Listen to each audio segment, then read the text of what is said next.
నమస్కారం. ఆంధ్రప్రదేశ్లో ఉన్న రాజకీయ పరిస్థితులను మనం నియోజకవర్గాల వారీగా విశ్లేషించుకుంటున్నాం. మనం ఇస్తున్న ఈ సమాచారంతో ఏ నియోజకవర్గంలో ఏ పార్టీ బలం ఎంత, ఏ పార్టీ రాబోయే ఎన్నికల్లో విజయ తీరాలకు చేరుతుంది అనే అంశాల మీద ఒక అంచనాకి రావచ్చు. అందులో భాగంగా ఈరోజు మనం భీమవరం నియోజకవర్గం గురించి మాట్లాడుకుందాం. భీమవరం నియోజకవర్గంలో ఇది ఒక కీ కాన్స్టిట్యున్సీ, చాలా కీలకమైన అసెంబ్లీ నియోజకవర్గంగా భీమవరం నియోజకవర్గాన్ని చెప్పుకోవచ్చు. ఎందుకు అంటే ఇక్కడి నుంచి ప్రముఖ రాజకీయ నాయకుడు ఒకరు పోటీ చేస్తాడు అనేది బలంగా వినపడుతున్నది. ఆ ప్రముఖ రాజకీయ నాయకుడు ఎవరో కాదు, జనసేన అధినేత పవన్ కళ్యాణ్. అంటే ఇక్కడ చేస్తాడు అనేది అక్కడ మొత్తం ఆ నియోజకవర్గంలో అందరూ చర్చించుకుంటున్నారు. దాంతో ఏమైంది అంటే తెలుగుదేశం జనసేన కాంబినేషన్లో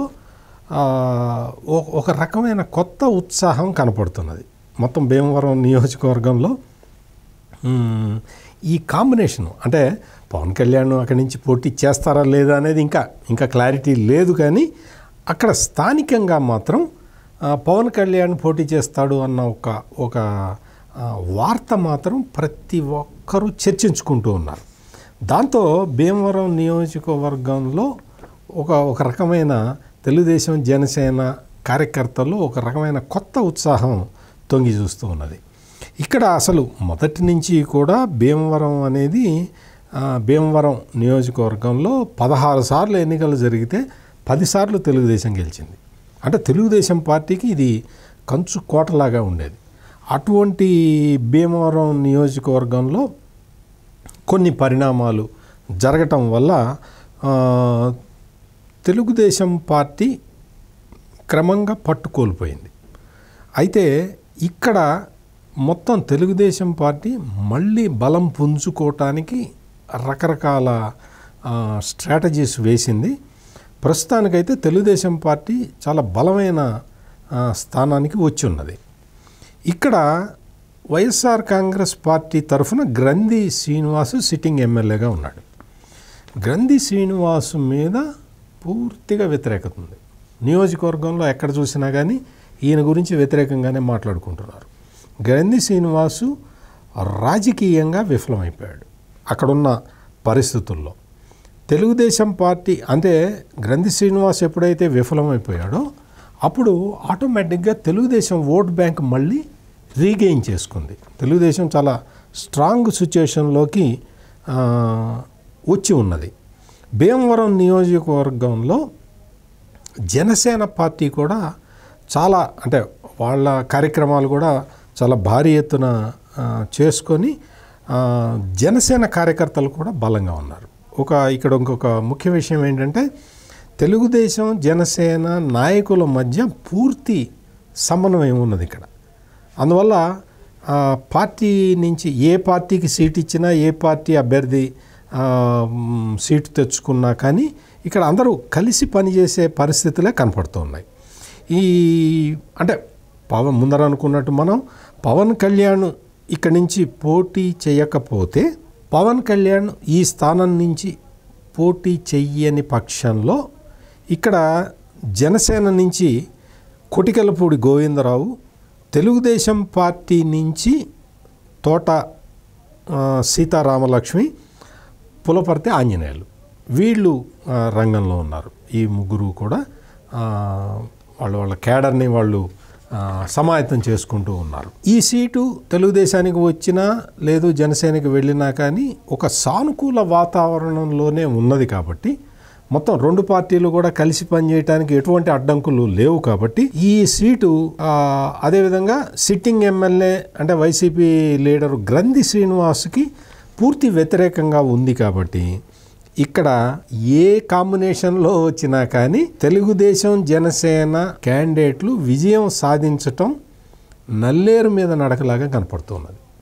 ఇక్కడ గ్రంథి శ్రీనివాసు పొలిటికల్గా ఫెయిల్ అయ్యాడు. మొత్తం ఆయన ఈ నియోజకవర్గంలో ఏదన్నా పనులు చేసి పెట్టడం కానీ వాళ్ళందరినీ ప్రజలతోటి మమేకమై వాళ్ళ సమస్యలు ఏంటో తెలుసుకోవటం కానీ ఇటువంటి కార్యక్రమాలు ఏమీ చేయటం లేదు. ఓవరాల్గా రాష్ట్రం మొత్తంలో కూడా ఈ ఆక్వా రంగం మీద అసలు ఎటువంటి శ్రద్ధ చూపట్లేదు వైసీపీ ప్రభుత్వం. ఆక్వా రంగం మీద ఆధారపడి ఉన్న రైతులందరూ కూడా ఎక్కువ మంది ఇక్కడ ఉంటారు కాబట్టి వాళ్ళందరూ కూడా తీవ్రమైన అసంతృప్తితో ఉన్నారు. అదే కాకుండా సాధారణంగా అక్కడ ఉన్న మొత్తం ఆ రోడ్డు వ్యవస్థ కానీ ఇవన్నీ కరెక్ట్గా ఉంటేనే అక్కడి నుంచి ఈ వీటిని ఎగుమతి చేసుకుంటారు. ఆక్వా రంగం నుంచి వచ్చే ఉత్పత్తుల్ని ఎగుమతి చేసుకునే వ్యవస్థ అక్కడ ఉంటుంది. వాళ్ళకి రోడ్లు చాలా ఇంపార్టెంట్, కరెంటు రోడ్లు ఇంపార్టెంట్. ఆ 2 రంగాల్లో జగన్మోహన్ రెడ్డి ప్రభుత్వం విఫలం కావటంతో మొత్తం ఇక్కడంతా కూడా ఓవరాల్గా మొత్తం జగన్మోహన్ రెడ్డి ప్రభుత్వానికి వ్యతిరేకంగానే కనపడుతుంది. ఈ మొత్తం కూడా కాపు సామాజిక వర్గం ఓటర్లు ఎక్కువ మంది ఉంటారు. వీళ్ళందరూ కూడా అంటే క్షత్రియ సామాజిక వర్గమైనా కాపు సామాజిక వర్గమైనా వాళ్ళందరూ కూడా అంటే ఎవరు నాయకులైనా కానీ వాళ్ళకి పార్టీకి సంబంధించి వాళ్ళ అభ్యర్థులకి అనుగుణంగానే పనిచేసుకుంటూ ఉంటారు. ఈ పరిస్థితులు భీమవరం నియోజకవర్గంలో ఉన్నాయి కాబట్టి ఇక్కడ తెలుగుదేశం జనసేన కాంబినేషన్లో ఏ అభ్యర్థికైనా సరే విజయావకాశాలు చాలా స్పష్టంగా కనపడుతున్నాయి. వైసీపీ తీవ్రమైన సమస్యల్లో ఉన్నది. అక్కడ సిట్టింగ్ ఎమ్మెల్యేగా ఉన్న గ్రంథి శ్రీనివాస్కి తీవ్రమైన వ్యతిరేకత ఉన్నది. గ్రంథి శ్రీనివాస్ని మార్చేస్తారు అన్న ఒపీనియన్ తోటి మొత్తం స్థానికంగా ఉన్న వైసీపీ నాయకులు కార్యకర్తలు ఎవరు కూడా ఆయన కోసం పనిచేయట్లేదు. ఆయనతోటి కలిసి ఉండటానికే ఇష్టపడలేదు. అందుకని గ్రంథి శ్రీనివాస్ని మార్చినా ఉంచినా గ్రంథి శ్రీనివాస్కే మళ్ళీ టికెట్ ఇచ్చి పోటీకి నిలబెట్టినా ఏది చేసినా కూడా ఓవరాల్గా భీమవరం నియోజకవర్గంలో వైసీపీ వ్యతిరేకత స్పష్టంగా కనపడుతున్నది. మరొక అసెంబ్లీ నియోజకవర్గంలో రాజకీయ సమీకరణాలు, కుల సమీకరణాలు ఏ విధంగా ఉన్నాయో విశ్లేషించేందుకు మీ ముందుకు మళ్ళీ వస్తాను. నమస్కారం.